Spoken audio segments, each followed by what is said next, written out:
الحمد لله نحمده ونستعينه ونستغفره ونؤمن به ونتوكل عليه ونعوذ بالله من شرور أنفسنا ومن سيئات أعمالنا من يهده الله فلا مضل له ومن يضلل فلا هادي له ونشهد أن لا إله إلا الله وحده لا شريك له ولا نظير له ولا مثل له ولا مثال له ونشهد أن سيدنا وسندنا وحبيبنا وطبيبنا وكريمنا ورحيمنا وشفيعنا وملجأنا ومأوانا محمدا عبده ورسوله والصلاة والسلام على نبيه وعلى آله وأصحابه وأولياء أمته وعلماء ملته أجمعين أما بعد فأعوذ بالله من الشيطان الرجيم بسم الله الرحمن الرحيم لقد جاءكم رسول من أنفسكم عزيز عليه ما عنتم حريص عليكم بالمؤمنين رؤوف رحيم آمنت بالله صدق الله العظيم قال الله تبارك وتعالى في شان حبيبه صلى الله عليه وسلم مخبرا وآمرا إن الله وملائكته يصلون على النبي يا أيها الذين آمنوا صلوا عليه وسلموا تسليما اللهم صل على سيدنا ومولانا محمد وعلى آل سيدنا ومولانا محمد وبارك وسلم بلند آواز میں پڑھیے الصلاة والسلام عليك يا رسول الله وعلى آلك وأصحابك يا حبيب الله بلغ العلا بکمالہ کشف الدجا بجمالہ حسنت جمیع خصالہ صلو علیہ وآلہ پڑھئے الصلاة والسلام علیک یا سیدی یا رسول اللہ وعلا آلک واصحابک یا صاحب الجمال ویا سید البشر من وجهك المنير لقد نقر القمر لا يمكن الثناء كما كان حقه بعد از خدا بزرگ تو ہی قصہ مختصر جس سہانی گھڑی چمکا طیبہ کا چاند اس دل افروز ساتھ پہ لاکھوں سلام شہر یار ارم تاجدار حرم نوبہار شفاعت پہ لاکھوں سلام شب اسرا کے دولہ پہ دائم درود نوشہ بزم جنت پہ لاکھوں سلام تاجدار حرم شہر یار جس سہانی گھڑی چمکا طیبہ کا چاند اس دل افروز ساتھ پہ لاکھوں سلام پتلی پتلی گلے قدس کی پتیاں ان لبوں کی نزاکت پہ لاکھوں سلام جن کے ماتھے شفاعت کا صحرا رہا. آپ کی پوری توجہ میری طرف ہونی چاہیے. جن کے ماتھے شفاعت کا صحرا رہا اس جبین سعادت پہ لاکھوں سلام. جن کی تسکین سے روتے ہوئے ہنس پڑے اس تبسم کی عادت پہ لاکھوں سلام. جن کی تسکین سے روتے ہوئے ہنس پڑے اس تبسم کی عادت پہ لاکھوں سلام. بڑا خوبصورت شعر. جن کے چہرے پہ بیٹھی نہ مکھی کبھی, جن کے کپڑوں پہ بیٹھی نہ مکھی کبھی, ان کی اعلیٰ نظافت پہ لاکھوں سلام. دور و نزدیک کے سننے والے وہ کان, دور و نزدیک کے سننے والے وہ کان, کھانے لالے کرامت پہ لاکھوں سلام.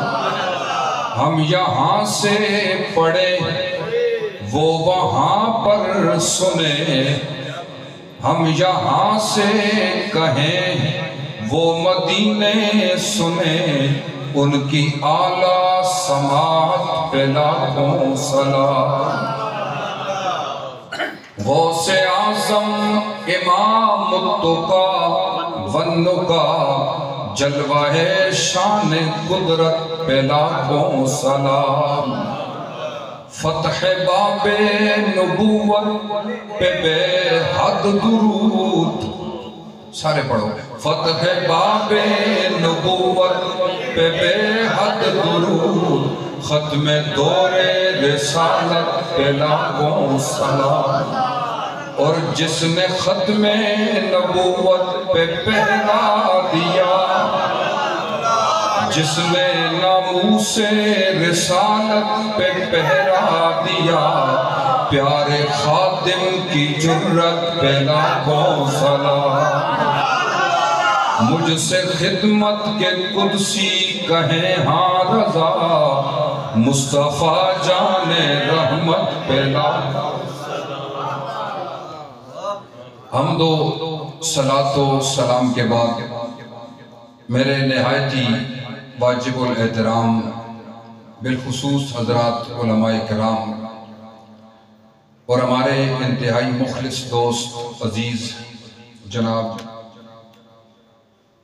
محمد اعجاز صاحب, جنہوں نے اپنے بیٹے کی شادی کی ابتدائی تقریب محفل میلاد مصطفیٰ سے کی ہے, اور ہم دعا کرتے ہیں کہ اللہ تعالیٰ اس محفل پاک کی برکت سے ان کی شادی کے اندر بھی برکت پیدا فرمائے, اور اللہ تعالیٰ ان کے کاروبار اور خاندان اور اولاد کے اندر بھی اللہ برکت مہربانی فرمائے. حضرات گرامی, مجھ سے پہلے حضرات نعت خوان حضرات جو اپنے اپنے ذوق, اپنے اپنے انداز میں بارگاہ رسالت مآب صلی اللہ تعالیٰ علیہ وسلم میں حاضری پیش کر رہے تھے, ہم دعا کرتے ہیں کہ سرکار کی بارگاہ میں ان کی حاضری مقبول ہو جائے. میں آپ کا اتنا وقت نہیں لوں گا. میں نے آیہ کریمہ آپ کے سامنے پڑھی. اللہ خالق کائنات نے ارشاد فرمایا لَقَدْ جَاءَكُمْ رَسُولٌ مِّنْ أَنفُسِكُمْ, البتہ تحقیق آئے تمہارے پاس ایک خاص رسول من انفسکم جو تم ہی میں سے ہے. عزیز علیہ ما عنتم حریص علیکم بالمؤمنین رؤوف الرحیم. وہ ایسے رسول ہیں کہ اپنے غلاموں کا مشقت کے اندر پڑنا ان کو تکلیف دیتا ہے, رؤوف بھی ہیں، رحیم بھی ہیں۔ تو اس آیت کریمہ میں اللہ نے اپنے حبیب کی 5 شانوں کو بیان فرمایا۔ اللہ نے فرمایا لَقَدْ جَاءَكُمْ رسول، عام بندہ نہیں آیا، عام نبی رسول بھی نہیں آیا، میرا خاص رسول آیا۔ ایک شان، من انفسکم، تم ہی میں سے آئے۔ اور ایک امام فخر الدین رازی رحمت اللہ تعالیٰ علیہ اس لفظ انفسکم کی قرات کو تھوڑا بدلتے ہیں، کہتے ہیں اس کو انفسکم یا انفسکم بھی پڑھ سکتے ہو، تو پھر اس کا مطلب یوں ہوگا کہ اتنا نفیس ہے، اتنا نفیس ہے، آیا تم ہی میں سے ہے لیکن تمہاری طرح نہیں ہے۔ اگر اس کی تفسیر کروں تو بہت زیادہ آگے بات نکل جائے گی۔ آیا تم ہی میں سے ہے، اتنا نفیس ہے، میں اس پہ تھوڑی سی بات کروں گا۔ اور تیسری شان، عزیز علیہ ما عنتم حریص علیکم بالمؤمنین، کہ وہ اپنے غلاموں کا مشقت کے اندر پڑھنا ان پر گراں گزرتا ہے۔ حریص علیکم بالمؤمنین، اپنے مومنین غلاموں کو دل سے لگانے، بچانے اور رب سے بخشوانے میں وہ بڑے حریص ہیں۔ وہ چاہتے ہیں کہ میرے غلام میرے رب کی پکڑ کے اندر نہ آئیں، میرا رب ان کو معاف فرمائے۔ 5ویں شان اللہ رب العالمین نے وہ شان عطا فرمائی رؤوف، جو صفت اللہ کی وہ بھی اپنے حبیب کو عطا فرمائی، رحیم جو صفت اللہ کی وہ بھی اپنے حبیب کو عطا فرمائی۔ حضرات گرامی، اب میرے آقا علیہ السلام کتنے نفیس ہیں، ایسے نفیس کہ آپ کی پھوپھی جان فرماتی ہیں کہ مجھے جب پتہ چلا کہ میرے بھائی کے گھر کے اندر میرے بھائی کا بیٹا پیدا ہوا ہے تو میں اسے دیکھنے کے لیے چلی گئی۔ تو فرماتی ہے جب میں نے، قابل توجہ ان نفاست پہ بات ہو رہی ہے کہ اعلیٰ حضرت نے فرمایا نا کہ جن کے کپڑوں پہ بیٹھی نہ مکھی کبھی، ان کی اعلیٰ نظافت پہ لاکھوں سلام۔ وہ کہتے ہیں نا کہ حضور نبی مکرم صلی اللہ تعالیٰ علیہ وسلم کے کپڑے مبارک پہ، چادر پہ یا قمیض پہ مٹی لگ جائے نا تو امام مالک فرماتے ہیں کہ ایسی غلطی مت کرنا کہ کوئی کہہ دے کہ حضور کے کپڑے میلے ہو گئے یا حضور کے کپڑے معاذ اللہ نعوذ باللہ گندے ہو گئے۔ امام مالک فرماتے ہیں یہ توہین میں آ جاتا ہے، تو پھر کیا کہیں؟ اب یہ عشق والوں کی دنیا میں جا کے سوال کرو نا تو عشق والے وہ جواب دے دیتے ہیں جو عقل والے سوچ بھی نہیں سکتے۔ آپ کی توجہ ہوگی تو میں بات کروں گا۔ تو پھر کیا کہیں؟ مٹی جو لگ گئی تو فرمایا یوں کہو کہ مٹی کے دل نے چاہا کہ میں ذرا حضور کے کپڑوں کا بوسہ لے لوں۔ ایسے کبھی بھی نہیں کہنا کہ مٹی لگی اور کپڑے گندے ہو گئے، یہ توہین میں ہے۔ اتنا کہہ دینا کہ مٹی کے دل نے چاہا کہ میں ذرا جا کے حضور کی جوتی مبارک کو چوم کے آ جاؤں، یہ بے ادبی نہیں ہوگی، یہ عشق کی انتہا ہوگی۔ اگر کہو گے کہ مٹی نے کپڑوں کو گندا کیا، بے ادبی ہو جائے گی۔ اگر یہ کہو گے کہ مٹی نے چاہا کہ میں چوم کے کپڑوں کو آ جاؤں تو یہ عشق کی اور محبت کی بات ہو جائے گی۔ حضرت آپ کی پھوپھی صاحبہ فرماتی ہے میں نے جب جا کے اپنے بھتیجے کو اٹھایا، اب توجہ کہتی ہے جب میں نے اٹھایا تو چونکہ حضور کے میلاد کی محفل عنوان بھی میلاد مصطفیٰ ہے تو حضور کی میلاد کا ذکر کرنا بہت ضروری ہے۔ فرماتی ہے کہ جب میں نے اٹھایا تو میری طرف میرا بھتیجا دیکھ کے مسکرایا نا تو آپ کے لب مبارکوں پر مسکراہٹ آئی تو میں نے دیکھا کہ میرے بھتیجے کے منہ سے ایسا نور نکلا کہ آمنہ سے گھر اپنا کے گھر سے لے کے رب کے آسمان تک سارا نور ہی نور ہو گیا۔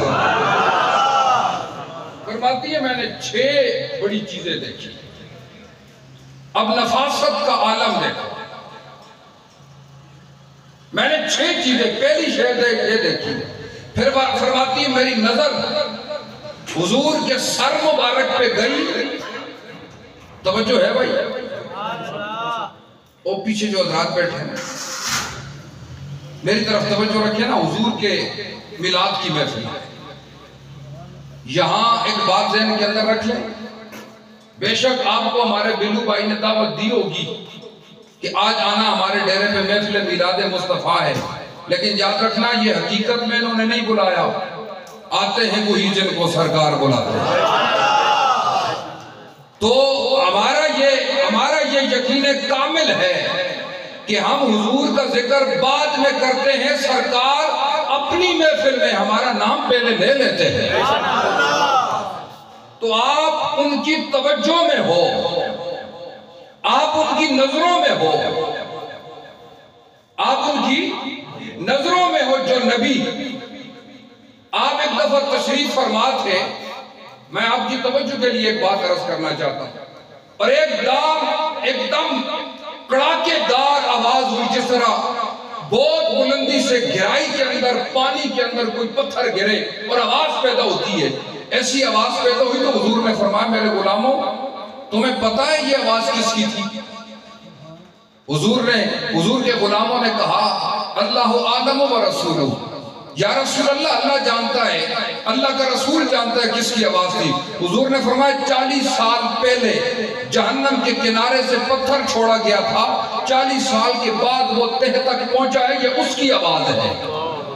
سمجھ آگئی نا بات؟ تو جو اور جہنم جو تخت سرا سے بھی نیچے ہے، 7 زمینوں سے تخت سرا سے بھی نیچے جہنم، نہ جانے کتنی گہری جہنم ہے، اس کی تہ پر پہنچے پتھر تو اس کی آواز مدینہ کی سرزمین پہ بیٹھنے والے نبی سن سکتے ہیں، تو کالو میں اپنے غلاموں کو دیکھ اور سن نہیں سکتے؟ اس نیت کے ساتھ بیٹھے کہ حضور دیکھ بھی رہے ہیں، حضور سن بھی رہے ہیں۔ آپ فرماتی ہے دوسرا میں نے کرشمہ دیکھا، میری سر مبارک پہ جب نظر پڑتی ہے تو میں نے دیکھا کہ سر کے بالوں پر کنگھی ہوئی تھی۔ پھر میں نے آنکھوں کی طرف دیکھا تو آنکھوں میں سرما بھی لگا ہوا تھا۔ پھر میری نظر ناف کی طرف گئی تو ناف بھی کٹی ہوئی تھی۔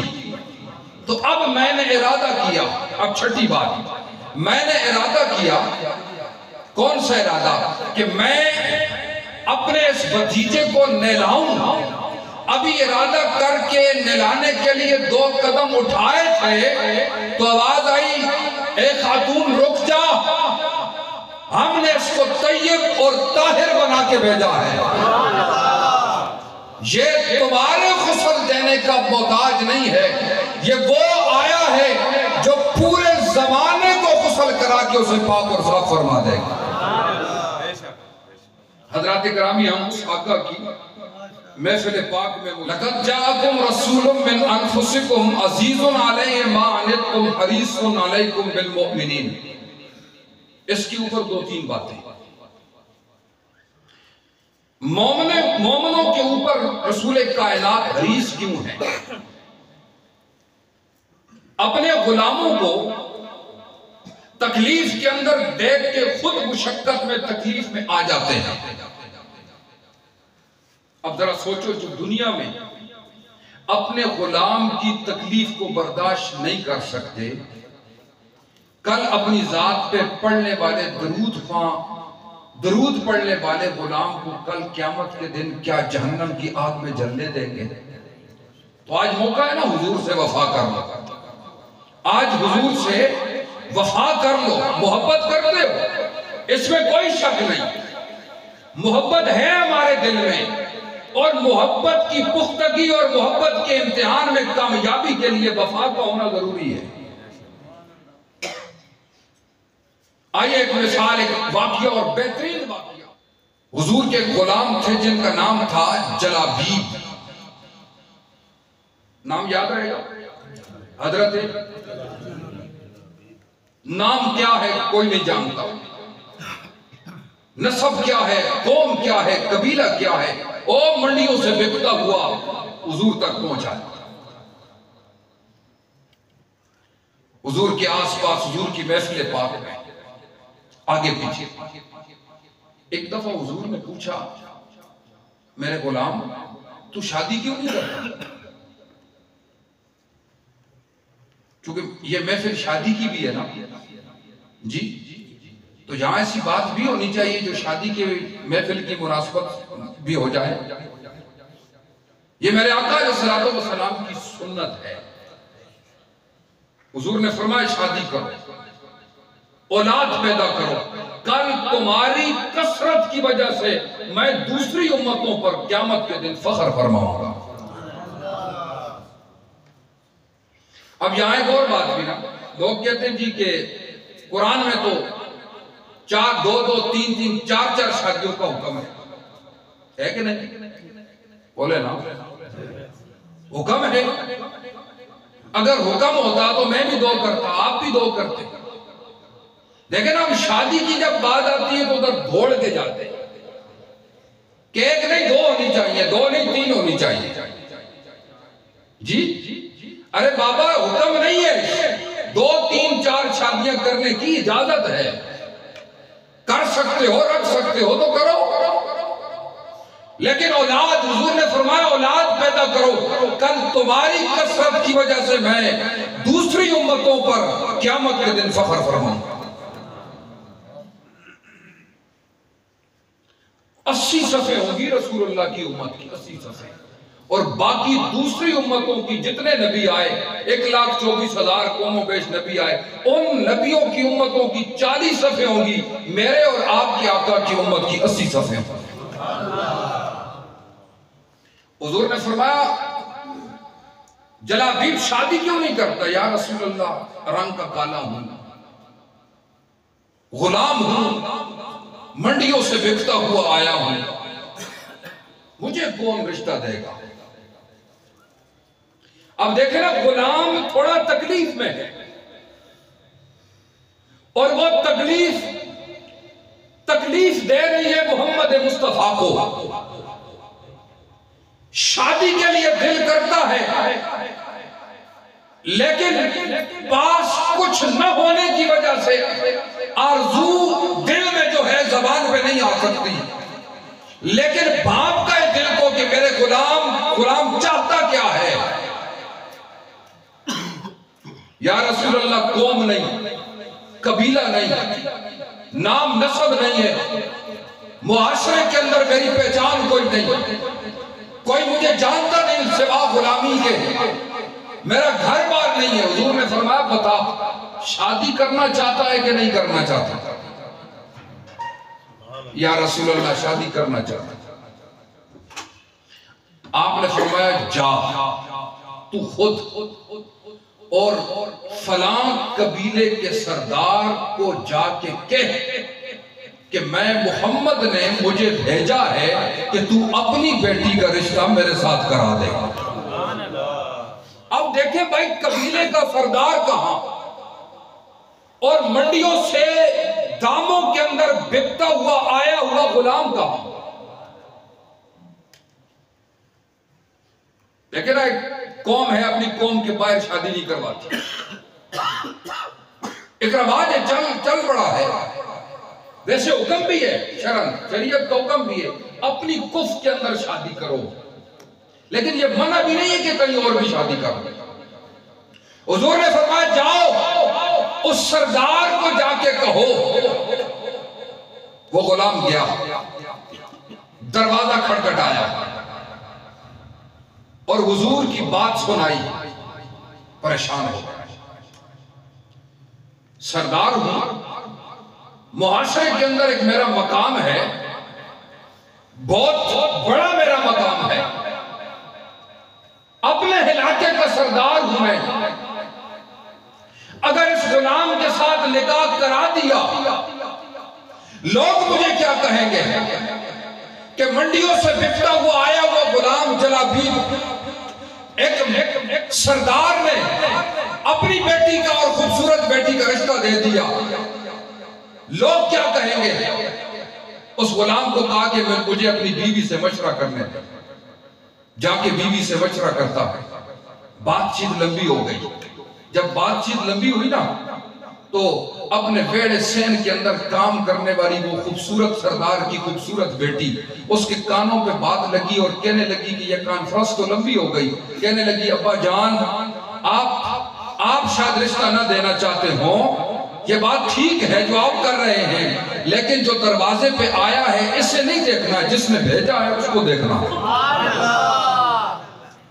اس کو نہیں دیکھنا کہ ساول روندا ہے، اس کو نہیں دیکھنا کہ یہ غلام ہے، اس کا نسب کیا ہے، قوم کیا ہے، اس کی ملکیت میں مال کتنا ہے، یہ نہیں دیکھنا، پیچھے دیکھنا ہے کہ وہ کون ہے۔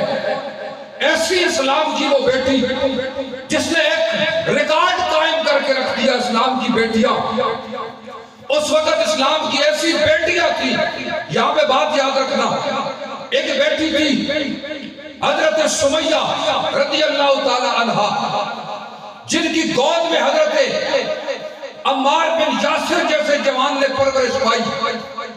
وہ سمیہ جو اسلام جب انہوں نے لایا تو کافروں نے کہا کہ اسلام کو چھوڑ، آپ نے اسلام کو نہیں چھوڑا، میں اسلام کی بیٹی کی بات سنا رہا ہوں کہ آج ہماری بیٹیوں کا دستور کیا ہے، ہماری بیٹیوں کا بننا سنورنا کیا ہے، معاشرے کے اندر ہماری بیٹیاں کس طرح رہتی ہیں، کس طرح کا وقار چاہتی ہیں، لیکن جو اسلام کی بیٹی ہوتی ہے وہ کیا، جب اسلام قبول کیا، اس نے اسلام قبول کیا، کافروں نے کہا کہ اسلام لانا چھوڑو، اسلام پہ چلنا چھوڑو، اسلام کو چھوڑ کے اپنے دین پہ واپس آ جاؤ، اس نے اسلام نہ چھوڑا تو ان ظالموں نے کیا کیا، حضرت سمیہ کی ایک ٹانگ رسی کے ساتھ باندھ کے گھوڑے کے ساتھ باندھی، دوسری ٹانگ کو گھوڑے کے ساتھ رسی کے ساتھ باندھ کے گھوڑے کے ساتھ باندھا، پھر گھوڑوں کو سر پٹ دوڑایا گیا، حضرت سمیہ کا وجود وہ جسم مبارک درمیان سے چر گیا،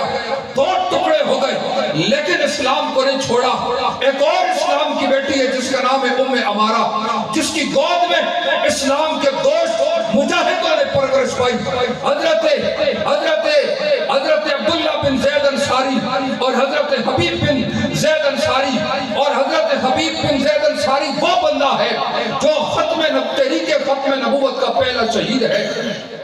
وہ حضرت ام عمارہ وہ جب میدان احد کے اندر موجود ہوتی ہیں، زخمیوں کا مرہم پٹی علاج کر رہی ہیں، توجہ میری طرف، علاج کر رہی ہیں، جب احد کا مارکا ختم ہوتا ہے تو میرے آقا علیہ السلام فرماتے ہیں میرے غلاموں، میں نے ایک ایسی عورت کو دیکھا ہے جو میدان احد کے اندر ایک مردوں کی طرح لڑ رہی تھی، کبھی آگے لڑ رہی تھی کبھی پیچھے لڑ رہی تھی۔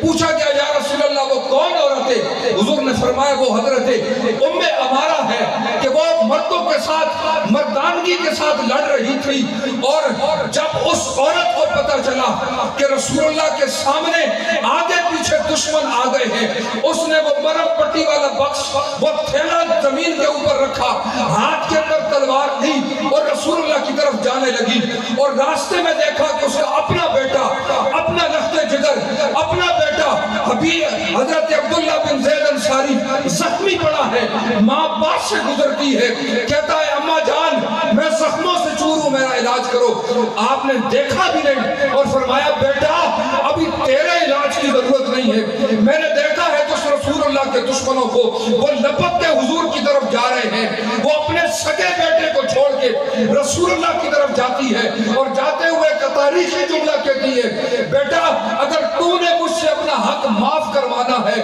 تو اٹھ رسول اللہ کے لیے اٹھ کے جا کے لڑ کے شہید ہو جا۔ حضور فرماتے ہیں میں نے اپنی ایک ایسی خادموں کو، ایسی غلامہ کو، ایسی صحابیہ کو دیکھا ہے لوگوں جن کے گود کے اندر رسول اللہ کے جان نثاروں نے پرورش پائی ہے، اور ایسی اسلام کی بیٹیاں ہیں، ایسی اسلام کی بیٹیاں ہیں کہ جو مکہ اور مدینہ کی دھرتی پر رہتی ہیں، اور جب رسول اللہ کی عزت و ناموس کے اوپر کوئی بات آتی ہے حضور کی حفاظت کے لیے پہنچ جاتی ہیں.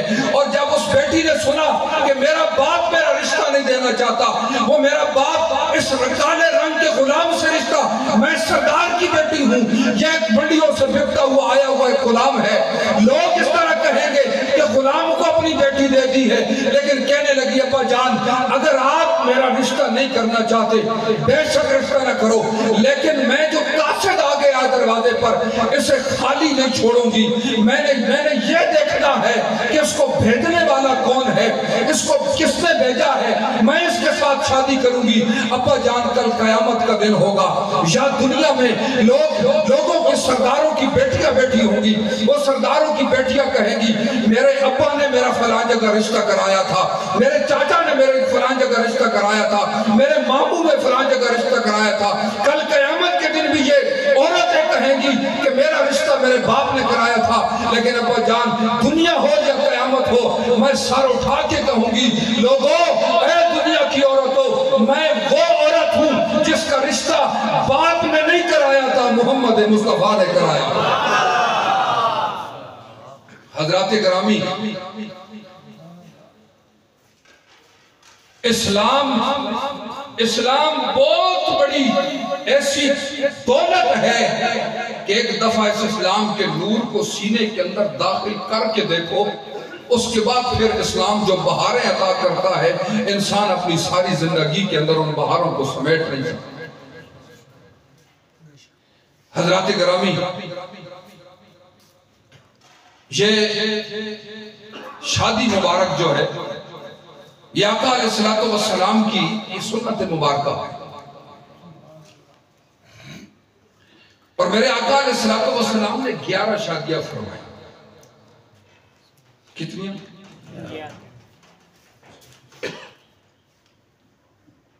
اور یاد رکھیے جب ایک جوان شادی کرتا ہے نا، جوان